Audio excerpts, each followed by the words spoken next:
What are your expectations when God makes a promise to you? My expectation is that because it is God, He is all powerful, everything will be easy, will be, without much difficulty, and definitely I will get what He has promised me.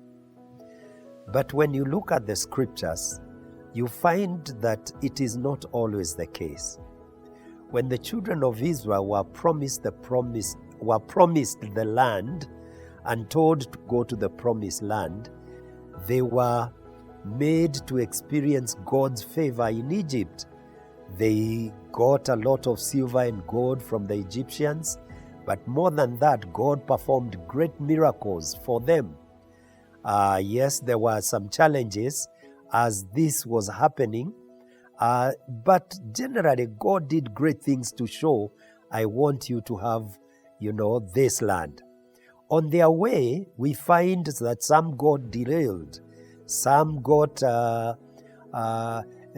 distracted, some got, delayed, because we know like Joshua and Caleb were delayed, although they met the bill, they kept the promise of God. But at the end of it, they get to the promised land, the place where God had told them, this is what I want you to possess. But in the promised land, they found giants. Now, I learned from that when God has promised something, it is not necessarily going to be easy, as I would expect. There are times when things will be difficult. There are times that I will find challenges in the very thing that God has promised. And I should not doubt the commitment of God in what He has said. And so I also encourage you, don't give in, don't give up, trust God. Maybe right now as I am talking, or as you listen to what I am saying, you can think of things that you are sure God promised you, but they are proving very difficult to get. God is faithful. God is true. There are certain things that you need to hold on to. I don't know how God promised you. Maybe a prophecy, maybe a vivid dream or vision, or maybe a sermon that was preached and you knew that God has made this promise to me.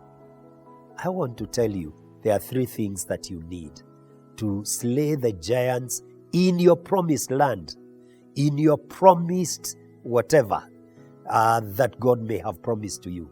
The first one is faith in the one who has promised.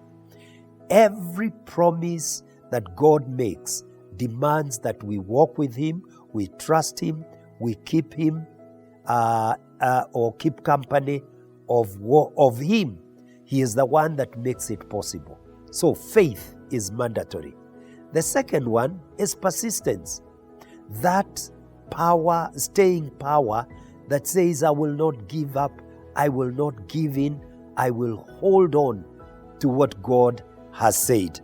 And that way you will be able to get, because there will be those giants, but you will say, God made the promise. So the staying power. Psychologists these days are talking of adversity intelligence, the ability to stick on, not to jump ship, but to remain true to the course.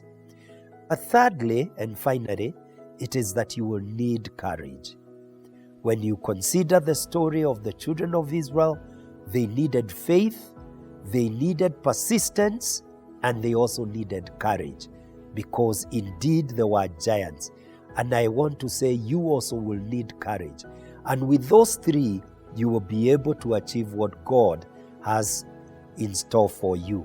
And you will achieve much more than you can imagine.